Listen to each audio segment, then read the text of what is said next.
এজন্য বিশ্বনবী বলতেন আসাদুহুম ফি আমরিল্লাহি ওমর, আমার দ্বীনের ব্যাপারে সবচেয়ে কঠোর ওমর।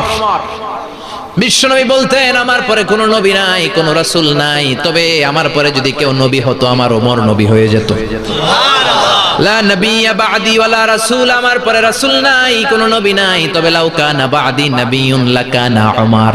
প্রভু তুমি বলেছো রাসূল দেবে না, বলনি দেবে না ওমর, বলনি দেবে না হামজা তারিক, খালিদ বিজয়ী সমর। প্রভু তুমি বলেছো রাসূল দেবে না, বলনি দেবে না ওমর, বলনি দেবে না হামজা তারিক, খালিদ বিজয়ী সমর। প্রভু তুমি বলেছো রাসূল দেবে না। আল্লাহু আকবার। মদিনায় যত মুনাফিক ছিল জমের মতো ভয় পাইতো সাইয়েদনা ওমরকে। শয়তানদের লিডার ইবলিসও ভয় পেত ওমরকে। বিশ্বনবী বলেন ওয়াল্লাযী নাফসি বিয়াদিহি, ওমর ওই সত্তার কসম যেই সত্তার হাতে আমার আত্মা, মা লাকিয়াকা শাইতানু সালিকান ফাজ্জান ইল্লা সালাকা ফাজ্জান গায়রা ফাজ্জিক। ওরে ওমর, শয়তান যদি তোমারে কোনো রাস্তায় দেখে, ইবলিস যদি তোমারে কোনো রাস্তা দিয়ে হাঁটতে দেখে, ইবলিস ওই রাস্তা রেখে দিয়ে অন্য রাস্তা দিয়ে হাঁটে। ইবলিসও সাইয়েদনা ওমর ফারুককে দেখলে, এই রাস্তা দিয়ে দেখলে ওর বাপের কি জীবনে এই রাস্তা দিয়ে হাঁটবে না, এই রাস্তা ধুইয়া ওই আরেক রাস্তা ধরবে, চিল্লায় পড়েন আল্লাহু আকবার। কাফেররা ভয় পেত, মুনাফিকরা ভয় পেত, শয়তান ভয় পেত, এমনকি বিশ্বনবীর বিবিরাও ভয় পেত। সুবহানাল্লাহ পড়েন। বিশ্বনবীর বিবিরা বিশ্বনবীরে ধরলেন, আমার এইটা কিনা দেন, ওইটা দেন। বিশ্বনবী কয় টাকা নাই, ক্ষমতা নাই, সামর্থ্য নাই, বেশি কথা কইলে তালাক নিয়ে যাও, তোমাদের চেয়েও সুন্দরী অনেক সতী সাধবী নারী আল্লাহ ব্যবস্থা করে দিবে। বিবিরা মাঝে মাঝে খুনসুটি করতো, নবীরে ধরতো, এটা নাই ওইটা নাই, এটা দেন। একবার সব বিবিরা টাইট করে ধরছে, ও নবী আয়েশার ঘরে যেদিন থাকেন সাহাবারা বেশি হাদিয়া পাঠায় কেন, আমাদের ঘরে যেদিন থাকেন পাঠায় না কেন? কালকে জুমার নামাজের পরে ঘোষণা দিবেন সবার ঘরে সমান সমান হাদিয়া। নবী কয় আমি হাইতান্ন। ও মিয়া, কে হাদিয়া দিবে, কটুক দিবে, এটা কি ইমাম সাহেবের কাজ?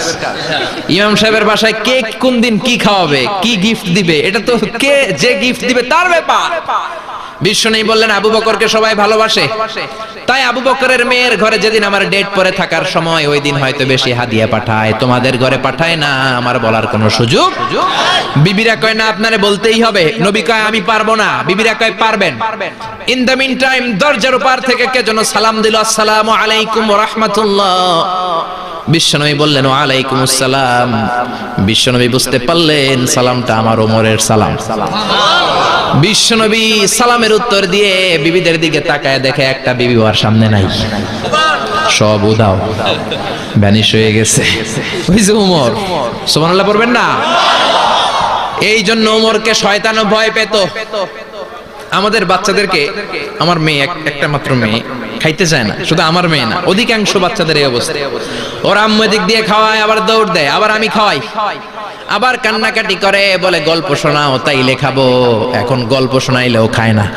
বর্তমান সময়ের ছেলে মেয়েগুলো এরকম, এত জ্বালাতন করে, খেতে চায় না তো বলতে হয় বাঘ আসবে, বাঘ, সিংহ আসবে, সিংহ, সিংহ মামা আসবে, ঘুমাও ঘুমাও, এগুলো আমরা বলি না?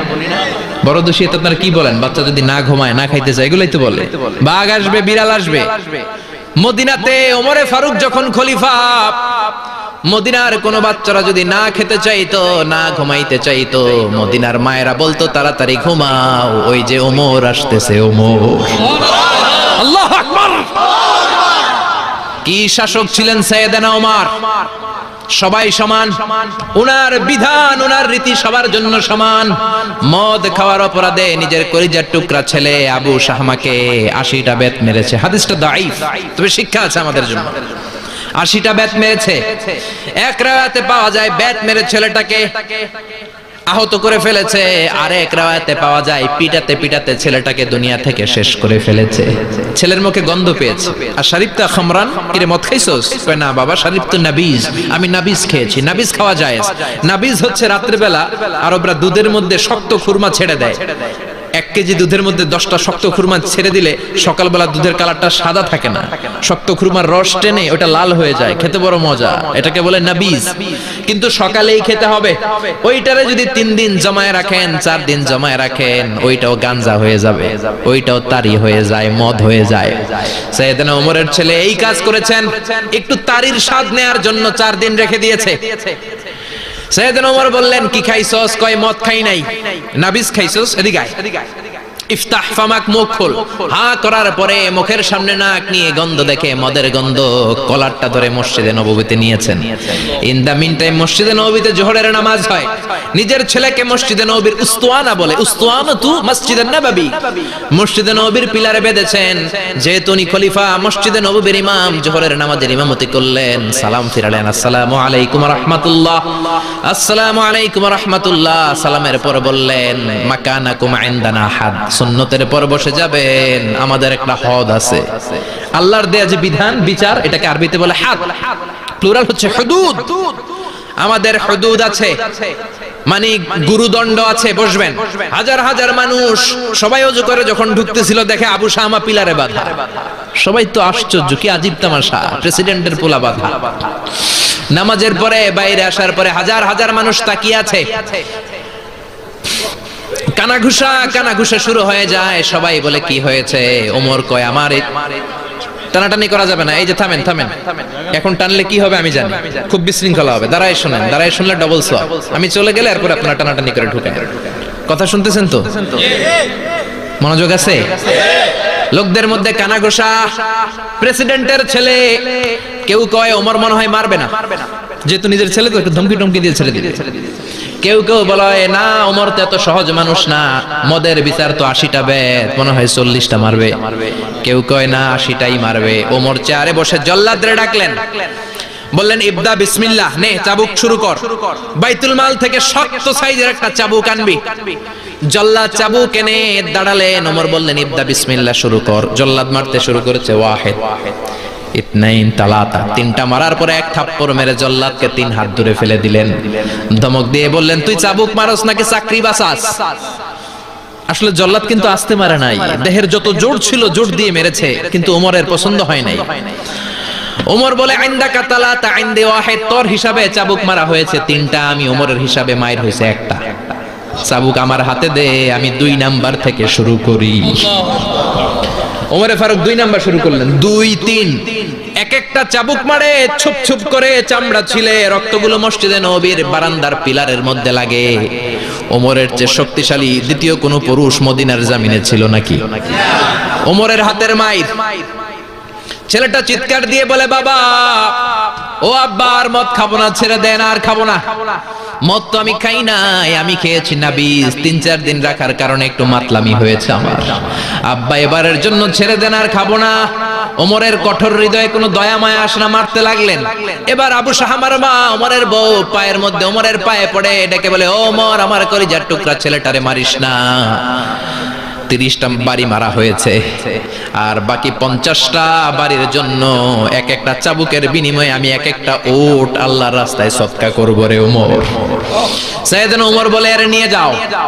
আবু শাহামার মা ওট দিয়ে আল্লাহর জাইন, চাবুকের বাড়ি থেকে একটা বাড়িও কমানো যাবে না, 80টা বাড়ি দেয়া পর্যন্ত পৃথিবীর কোন শক্তি আবু শাহামারে আমার হাত থেকে ছুটাতে পারবে না। আবু শাহামার মা কাঁদতে লাগলো। ওমরের মনে দয়া মায়া হয় না। 40টা বাড়ি মারার পরে ছেলে বেহুশ, 50টা মারার পরে আবু শাহামা দুনিয়া থেকে শেষ। সবাই নিস্তব্ধ, নীরবতা, পিন ড্রপ সাইলেন্স, পিন পতন নীরবতা। রাগে তখনও গড়গড় করছে ওমর। সাইয়েদনা ওমর বললেন, গোসল দে, জানাজা দে, কবর দে। কবর দেওয়ার পরে ওই কবরের উপর 51 নাম্বার থেকে মারা শুরু করলেন। 52, 53, 60টা, 70টা, 80টা চাবুকের বাড়ি কবরের মধ্যে, বিশাল বিশাল বড় বড় বাড়ি মেরে আঘাত করে আল্লাহরে ডেকে বললেন, আল্লাহ, আমার ছেলে হওয়ার কারণে, প্রেসিডেন্টের ছেলে হওয়ার কারণে আমি পার্সিয়ালিটি করি নাই, একটা চাবুকের বাড়িও কম দেই নাই। কিয়ামতের দিন তুমি আমারে জালিমদের কাতারে দাঁড় করাতে পারবা না। আল্লাহু আকবার। ওই ওমরের শাসন যদি দেশে থাকতো, দেশটারে মদিনা বানাইতো কে? এখন রিকশাওয়ালার পোলার জন্য এক নিয়ম, প্রধানমন্ত্রীর পোলার জন্য আরেক নিয়ম, কুলিওয়ালা ঠেলাওয়ালার জন্য এক নিয়ম, প্রেসিডেন্টের মেয়ের জন্য আরেক নিয়ম। জোরে বলেন ঠিক কিনা? সবার জন্য যদি এক নিয়ম হতো, চুরি করলে যদি হাত কাটা হতো, জিনা করলে যদি পাথর মেরে গর্দানটা উড়িয়ে দেয়া যেত, বাংলার জমিনে আর কোনো চোর আর জিনাখোর পাওয়া যেত না। চুরি করলে হাত কাটো কার আইন? তবে এটা কলা চোর, মুরগি চোর, ডাব চোর, আম চোর না। যেই চোরগুলো একটা কলমের সিগনেচারের খোঁচায় দেশের হাজার কোটি টাকা মেরে দেয়, ওই চোরদের হাত আগে কাটতে হবে। জোরে কোন ঠিক কিনা? এক কলমের খোঁচায় শেয়ার বাজার খাইয়া ফেলায়, হলমার্ক খাইয়া ফেলায়, দেশের টাকা সুইজারল্যান্ডে পাঠায়, ওই চোরগুলার হাত। জোরে বলেন ঠিক কিনা? এজন্য বিশ্বনবী বলতেন, আসাদুহুম ফি আমরিল্লাহি উমর। আল্লাহর দ্বীন বাস্তবায়নে সবচেয়ে কঠোর সাহাবী ছিলেন ওমর। আবু বকর ছিলেন নরম, ওমরের মেজাজকে গরম বানাইছে কে? এই জন্য ইসলামের মধ্যে যেমনি সহনশীলতা আছে, আবার ইসলামের মধ্যে বিদ্রোহ আছে না নাই? অন্যায় দেখলে থামিয়ে দেওয়ার দরকার আছে না নাই?